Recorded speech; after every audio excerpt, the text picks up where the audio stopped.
오늘 성경 말씀 요한복음 16장 20절에서 22절까지 본문 말씀 제가 먼저 봉독하겠습니다.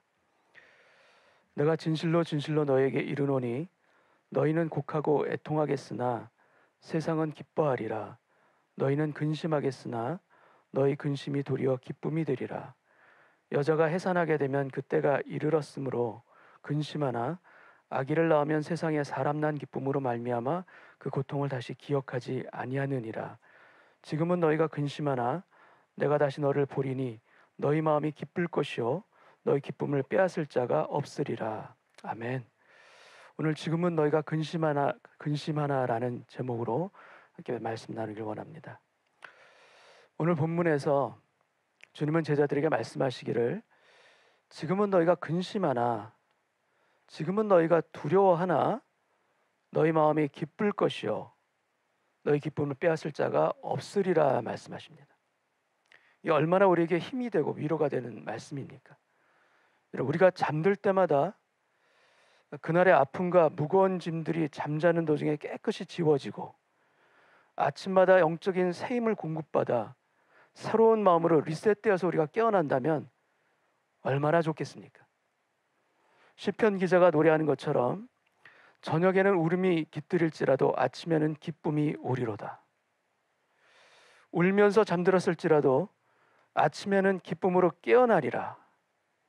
여러분, 우리가 가지고 있는 이 신앙에 이런 놀라운 은혜와 힘이 있다는 것 우리는 압니다. 우리는 또한 경험도 해보았습니다. 아침에는 기쁨이 오리로다. 여러분, 이 주님의 이 말씀, 고백이 지금은 어떠십니까? 지금은 어쩌면 기쁨으로 깨어나는 아침이 너무나도 멀게만 느껴지는 것도 사실일 수 있습니다.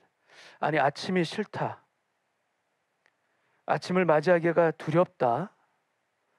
아무 해결책도 없이 시작되는 하루가 너무나도 버겁다. 이렇게 탄식하실 수 있습니다. 요한복음 13장 제자들의 발을 씻어주시면서 시작된 주님과의 긴 대화에서 제자들의 마음 가득한 것은 바로 그 불안과 두려움과 이해할 수 없음, 바로 그것입니다. 너희는 서로 사랑하라. 보혜사 성령을 너에게 보내리라. 나는 포도나무여 너희는 가지라. 내가 너희를 고아와 같이 버려두지 아니하고 너희에게로 오리라. 주님은 많은 위로와 진리의 말씀을 제자들에게 쏟아부어 주셨지만 지금 제자들에게는 그것이 하나도 귀에 들어오지 않고 있습니다. 하나도 위로가 되지 않습니다. 왜냐하면 주님이 이 땅을 떠나 아버지께로 가신다는 말씀이 그들의 마음에 폭탄처럼 지금 터져 있기 때문입니다. 주님의 이 말씀 우리가 어떻게 이해하는가? 이분이 우리를 떠나신다고? 메시아로 오신 이분과 함께 우리가 이스라엘을 회복해야 하는데 지난 3년 동안 우리의 모든 생업까지도 버리고 이분은 한 분만을 믿고 의지하며 지금까지 따라왔는데 근데 그렇게 쌓아올린 우리의 꿈과 소망을 다 저버리고 주님이 이제 우리를 곧 떠나신다고? 어떻게 이 제자들의 마음이 평안할 수가 있겠습니까? 어떻게 근심과 걱정이 없을 수가 있겠습니까? 근데 이러한 제자들에게 주님의 십자가의 죽음과 부활을 이야기한다면 그 복음의 진리가 지금 제자들에게 온전히 이해가 될까? 여러분, 되지가 않습니다. 지금은 아무리 말씀해 주셔도 이해하기가 힘듭니다. 부활을 이해한다. 어떻게 이해하겠습니까? 부활의 승리 이전에 먼저 통과해야 되는 관문이 십자가의 죽음인데, 그리고 주님의 그 죽음이 바로 나의 죄 때문인데, 여러분, 이 죽음을 이해할 수 있는 사람은 아무도 없습니다. 오직 진리의 영으로 오신 그 성령님이 오셔야지만 깨달아지는 진리이자 복음이기 때문입니다. 지금은 아무리 말해 주어도 모르는데, 아무리 설명해도 이해하지 못하는데 계속해서 말해줘야 되는가? 근데 주님은 계속해서 반복하시면서 제자들에게 말씀해주고 있습니다. 마치 어리석은 나에게도 깨닫지 못하는 나에게도 주님이 계속해서 반복하시면서 말씀해주고 계시듯이 제자들에게도 계속해서 말씀해주고 계십니다. 16절 말씀을 제가 읽겠습니다. 조금 있으면 너희가 나를 보지 못하겠고 또 조금 있으면 나를 보리라 하시니, 조금 있으면이라는 이 표현, 잠시의 의미를 가진 헬라어 미크론이라는 이 단어가 7번 반복해서 계속 등장합니다. 2개의 미크론이 등장합니다. 조금 있으면과 또 조금 있으면, 이 2가지입니다. 사실 이 더블 미크론이 염려 가득한 제자들의 마음을 더 혼란스럽게 하고 있습니다. 그러나 이 미크론을 이해하는 가장 보편적인 해석은 바로 주님의 십자가와 부활입니다. 첫 번째 미크론, 조금 있으면, 이것은 십자가를 의미합니다. 그래서 나를 다시 보지 못할 것이고, 두 번째 미크론, 또 조금 있으면, 이것은 부활을 의미합니다. 너희는 다시 나를 보게 되리라. 이 두 미크론 사이에 있는 시간, 그것은 바로 주님이 보이지 않는 시간입니다. 주님이 떠나가신 시간입니다. 소망의 주님이 무덤에 묻혀버린 시간입니다.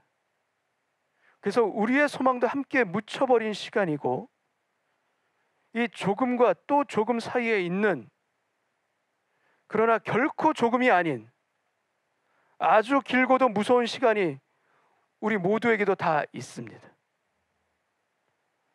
여러분, 우리 모두는 지금 코로나 사태로 인해 그동안 우리가 한 번도 경험해 보지 못했던 일들을 지금 겪고 있습니다.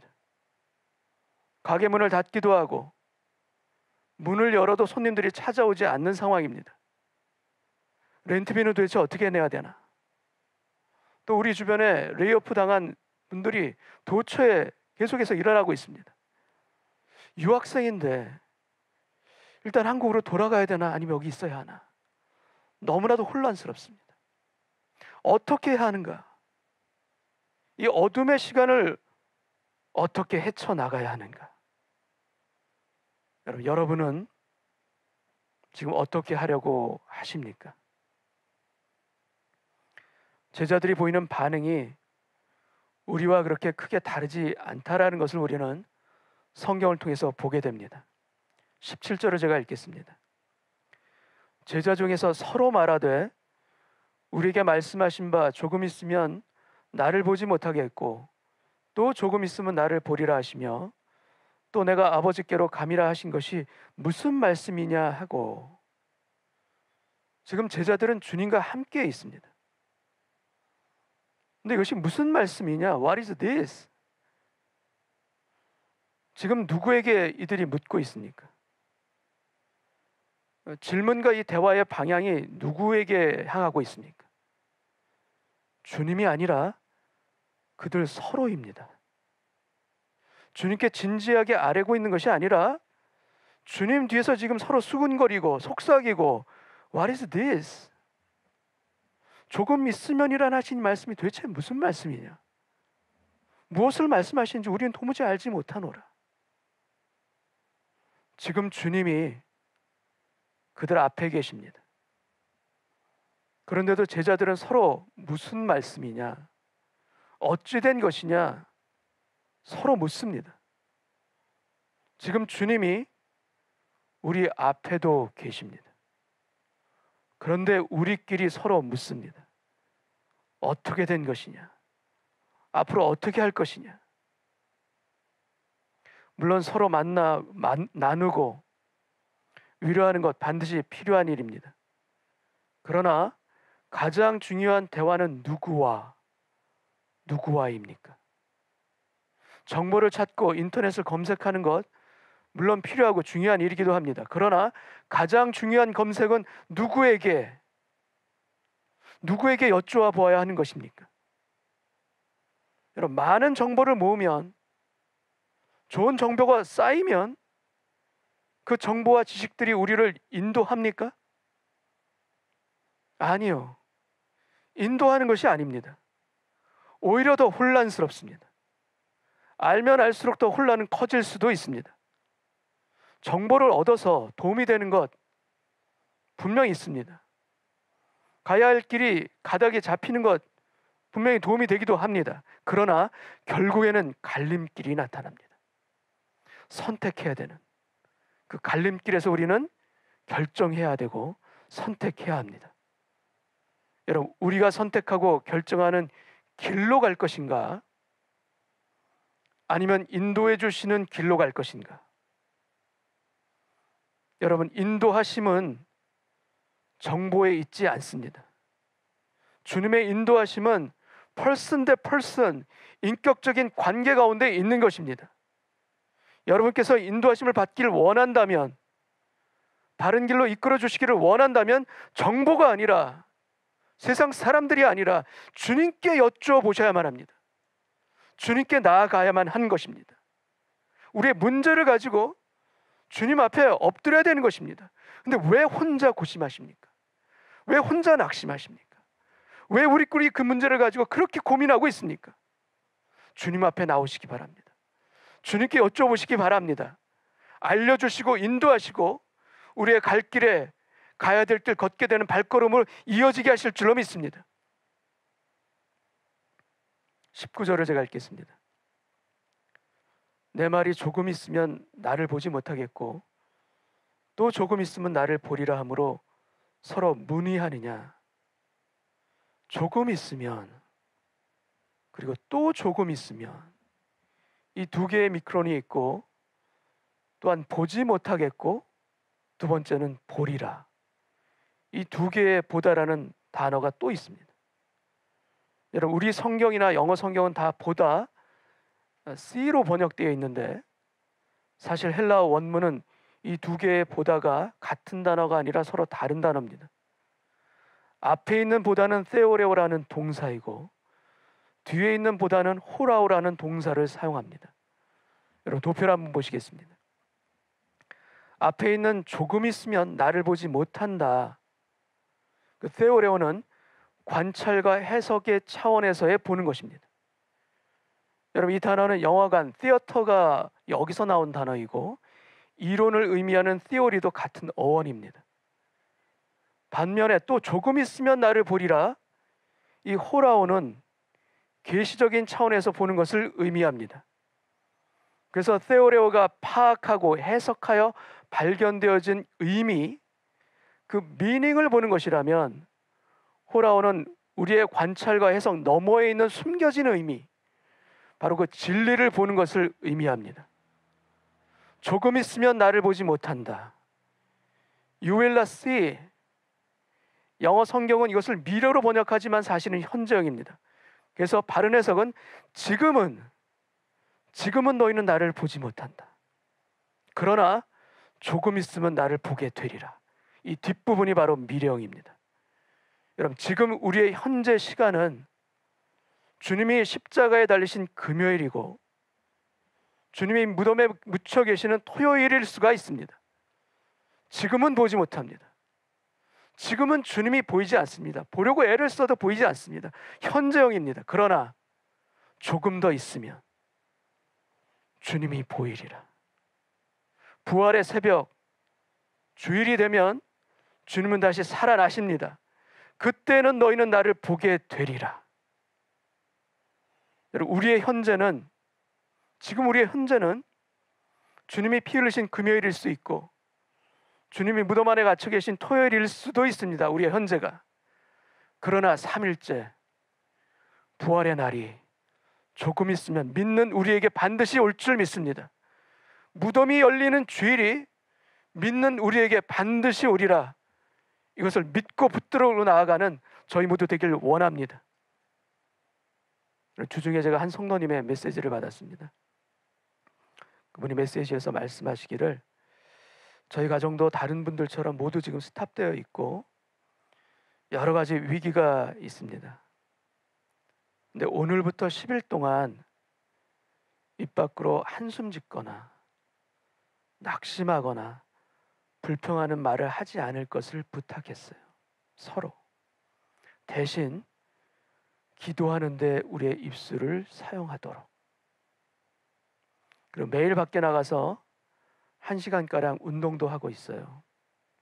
저희 작은 아들이 빵집에서 설거지를 그동안 쭉 해왔었는데 오늘 그 페이를 받아왔어요. 코로나 때문에 일을 못한 지 3주가 됐는데 오늘 받아왔어요. 그 체크를 수표를 은행에 입금하고 집에 와서 바로 온라인으로 11조 헌금을 하더라고요. 여러분, 이 아이 우리 교회 지금 유스 아이입니다. 이 아이를 통해 오병이어의 기적이 어려운 모든 우리 성도분들에게 일어나기를 소망합니다. 이렇게 메시지를 보내왔습니다. 여러분, 코로나 사태 가운데 있는 우리가 바라보아야 할 것은 무엇입니까? 지금 이 사태를 관찰하고 해석하는 세오레오로 본다면 주님은 여전히 보이지 않습니다. 현재는 여전히 암흑이고 여전히 무덤과 같은 모습으로 인해 우리는 낭망할 수밖에 없습니다. 그러나 부활의 아침을 바라보는 그 믿음의 시선, 호라오로 이 사태를 바라본다면 달라집니다. 그리고 주님 앞에 우리의 그 크고 무거운 문제들을 꺼내 놓으면, 주님 앞에 꺼내 놓으면 분명하게 보이는 것이 또 있습니다. 그것은 바로 우리를 괴롭히고 우리를 짓누르는 그 큰 문제들이 주님 앞에 꺼내 놓아서 주님 앞에서 보게 되면 그 문제들이 주님 앞에서는 작아진다라는 것입니다. 주님 앞에 내려놓은 문제들, 주님보다 결코 크지 않습니다. 내가 들고 있을 땐 산같이 큰 문제들이었는데 주님 앞에 내려놓으면 주님보다 작습니다. 여러분, 이렇게 우리의 눈이 새롭게 열리기를 원합니다. 그래서 염려로 탈침케 하는 그 모든 문제들을 주님 앞에 내려놓고 우리에게 주시는 주님의 음성을 우리가 새롭게 듣기를 원합니다. 고린도전서 10장 말씀처럼 사람이 감당할 시험 밖에는 너희가 당한 것이 없나니, 여러분이 진리의 말씀을 믿으시기 바랍니다. 내가 당하고 있는 이 시험 감당할 수 있는 것이다, 내가 이길 수 있는 시험이다, 이렇게 믿으시기 바랍니다. 오직 하나님은 믿부사 너희가 감당치 못할 시험 당함을, 여러분, 만약 우리가 감당할 수 없는 시험이라면 여러분, 그 시험 당함을 주님께서는 허락하지 아니하시고, 내가 감당할 수 없는 시험이라면 아버지께서 허락지 않으십니다. 아니, 복음 안에서 깨달아야 할 것은 내가 감당할 수 없는 시험들은 주님이 이미 십자가에서 다 감당하셨다. 이것이 바로 복음의 진리입니다. 주님이 이미 다 감당하셨다. 그리고 또한 중요한 것은 시험 당할 쯤에 또한 피할 길을 내사 너희로 능히 감당하게 하시느니라. 하나님 아버지는 피할 길을 주시는 분이심을 믿습니다. 나에게 피할 길을 주신다. 나에게 피할 길을 열어주신다. 여러분, 이 복음의 진리를 우리 모두가 믿음으로 붙드시는 오늘 예배되기를 원합니다. 여러분, 그 부활의 날이 우리에게 반드시 찾아오기 때문에, 다시 살아나는 그 능력의 날이 우리에게 반드시 언약하신 그대로 우리에게 찾아오기 때문에 주님은 또 다른 약속을 제자들에게도, 아니 우리들에게도 또한 주고 계십니다. 20절 말씀 제가 읽겠습니다. 내가 진실로 진실로 너에게 이르노니 너희는 곡하고 애통하겠으나 세상은 기뻐하리라. 너희는 근심하겠으나 너희 근심이 도리어 기쁨이 되리라. 세상으로 인해 너희는 근심하지 않을 수 없지만 너희 근심이 도리어 기쁨이 되는 날이 오리라. 여러분, 주님의 이 약속을 해산하는 여인의 비유를 통해서 제자들에게 다시 설명해 주고 계십니다. 21절 말씀을 제가 읽겠습니다. 여자가 해산하게 되면 그때가 이르렀으므로 근심하나 아기를 낳으면 세상에 사람 난 기쁨으로 말미암아 그 고통을 다시 기억하지 아니하느니라. 여러분, 주님이 말씀하고 계시는 이 비유에 우리가 놓쳐서는 안 되는, 우리가 꼭 붙들어야 하는 아주 중요한 신앙의 원리가 이 안에 있습니다. 그래서 너희 근심이 도리어 기쁨이 되리라. 너희 근심이 바뀌어 오히려 기쁨이 되리라.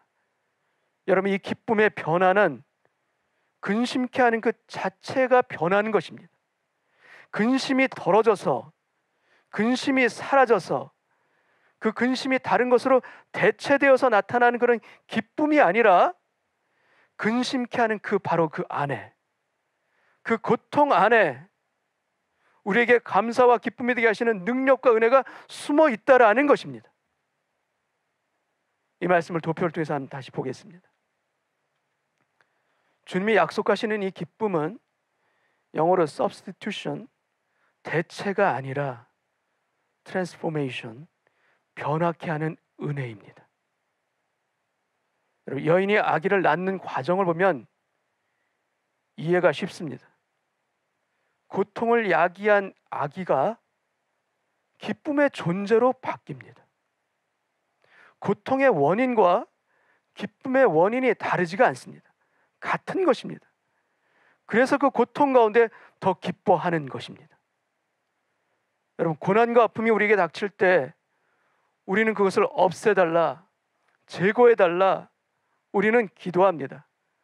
우리가 당연히 기도해야 되는 기도 맞습니다. 그러나 많은 경우에 주님은 우리의 그 기도에 그 문제를, 그 아픔을 제거하는 것으로 응답하지 않으십니다. 주님은 어떻게 응답하시는가?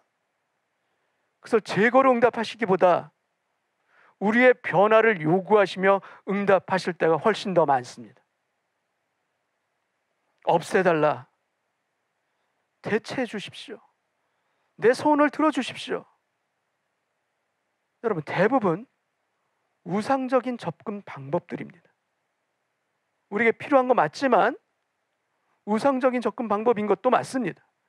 그러나 참다운 신앙의 길은 내가 주님이 원하시는 그릇으로 새롭게 빚어지고 새롭게 변화하는 것입니다.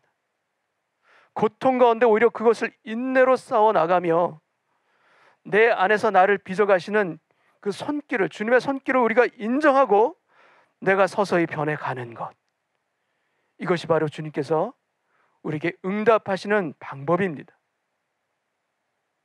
여러분, 아이가 장난감을 가지고 놀다가 그것이 망가졌습니다. 또 아이가 재미있게 플레이데이트 하던 그 친구가 집으로 돌아갑니다. 그럼 그 아이는 어떻게 됩니까? 그 아이는 슬퍼합니다. 힘들어합니다. 근데 이러할 때 그 슬퍼하는 아이를 위해서 부모가 해줄 수 있는 방법이 크게 두 가지가 있습니다. 하나는 망가진 그 장난감 대신 바로 새로운 장난감을 사주거나, 또 바로 다른 친구들이 같이 놀 수 있도록 새로 데리고 오는 것이거나, 또 다른 하나는 장난감이 망가지고 친구가 돌아간 그 상황 가운데 그 아이로 하여금 마음을 추스리고 새로운 마음으로 놀 수 있도록 아이에게 격려해 주는 것, 아이를 인도해 가는 것. 여러분, 만약 새로운 장난감을 계속해서 사준다면, 바꿔준다면, 여러분, 아이가 자라면서 배우는 인생에 있어서의 문제 해결 방식은 그 아이에게는 대체입니다. substitution입니다. 자신의 만족을 위해 계속 다른 무엇인가를 달라고 하고 바꾸는 인생이 됩니다. 여러분, 그러한 인생은 결코 성숙할 수 있는 인생이 아니라 미성숙한 인생입니다. 성숙한 신앙의 길은 바꾸고 교체하는 것에 있는 것이 아니라 환난 가운데도 내가 정금같이 나오리라, 내가 정금같이 나오리라 고백하는 바로 욥의 고백과 같은 그 신앙, 그것이 바로 성숙한 신앙의 길입니다. 대체하려는 태도는 상황의 변화를 원하는 것이고, 여러분, 트랜스포메이션은 나의 존재적 변화를 의미합니다. 내 스스로 바꿔가는 것입니다. 여러분, 대체하는 것은 트라이얼, 계속되는 시험을 불러들이게 되어 있지만 내 내면의 변화는 결국 승리의 길을 우리로 하여금 걸어가게 하실 줄로 믿습니다.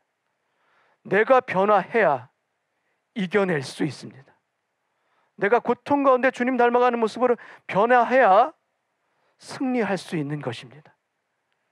여러분, 질병의 경우에는 병의 원인이 제거되어야 기뻐할 수 있습니다. 나을 수 있습니다. 그러나 그런 병과 같은 것이 아니라 산모는 산고의 시간을 이겨내야, 그 고통을 통과해내야 아기를 출산하는 기쁨을 맛보는 것입니다. 여러분, 죽다가 살아나는 그 죽음과 같은 시간 속에서 아기가 탄생하는 울음소리가 함께 터져 나오는 것입니다. 그래서 고통의 신음과 생명의 첫 울음소리가 함께 같이 나타나는 것입니다.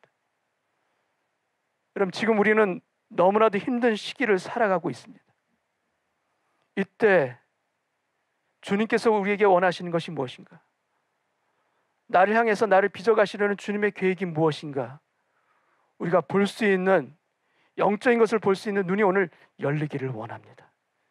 그 눈이 열려지고 그걸 통해서 나의 삶이 바뀌어지고 우리의 가정이 바뀌어질 때, 변화할 때 주님 빚어주시는 그 모습으로 우리가 성품이 변하고 습관이 변하고 우리의 말이 변하고 우리의 행실이 변할 때 주님이 약속하신 그대로 부활의 기쁨, 부활의 새벽은 저와 여러분의 가정 가운데 반드시 임할 줄로 믿습니다. 여러분, 이스라엘 백성에게는 그 앞을 가로막은 홍해가 무덤처럼 보입니다. 도망갈 곳 없는 막다른 골목에 갇힌 것입니다. 그러나 그 상황 가운데 하나님은 길을 내셨습니다. 어디로 길을 내셨는가? 또 다른 길을 내셨는가? 새로운 길을 내셨는가? 전혀 아닙니다. 하나님께서 내신 길은 어떤 길인가? 바로 홍해 안에 숨겨져 있던 그 길을 내신 것입니다. 숨겨져 있던 그 길을 드러나게 하신 것입니다.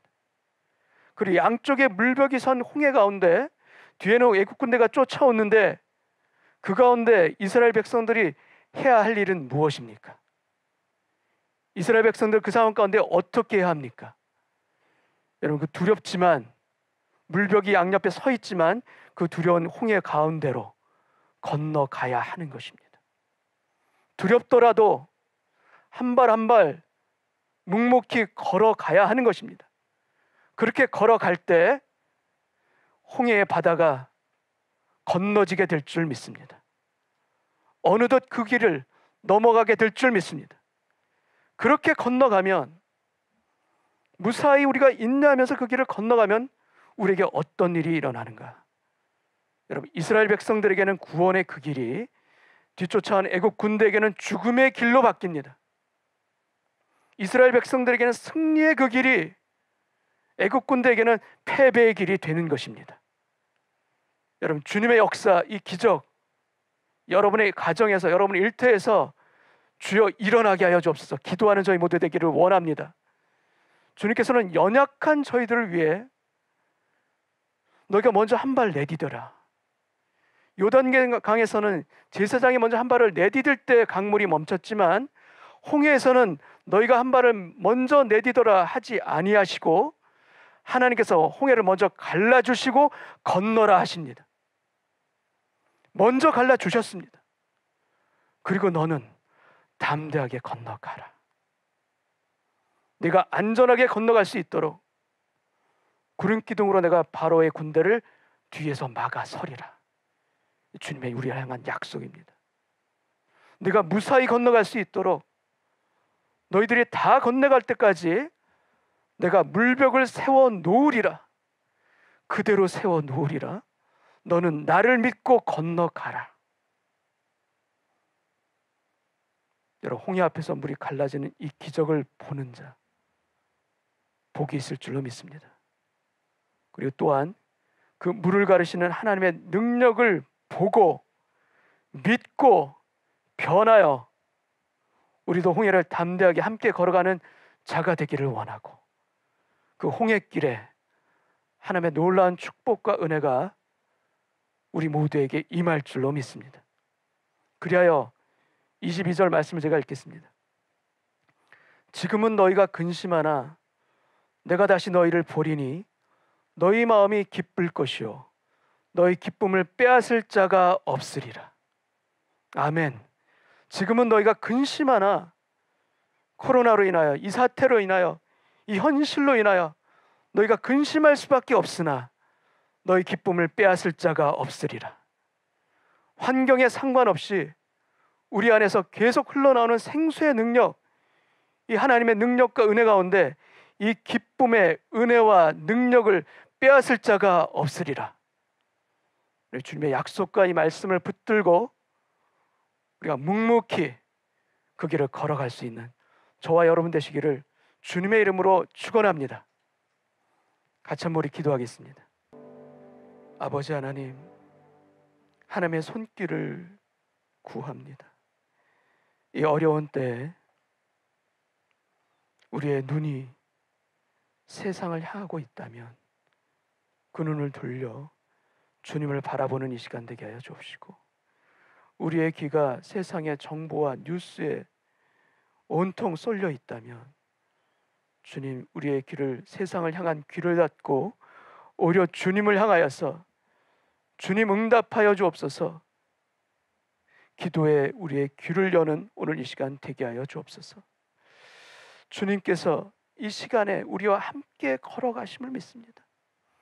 나 홀로 고통하며 신음하며 걸어가는 이 길이 아니라 내 옆에서 함께 하시며 내 발걸음을 지켜주시며, 아니 때로는 업어가시면서 이 광야 같은 길, 이 홍해길을 함께 걸어가시는 줄 믿습니다.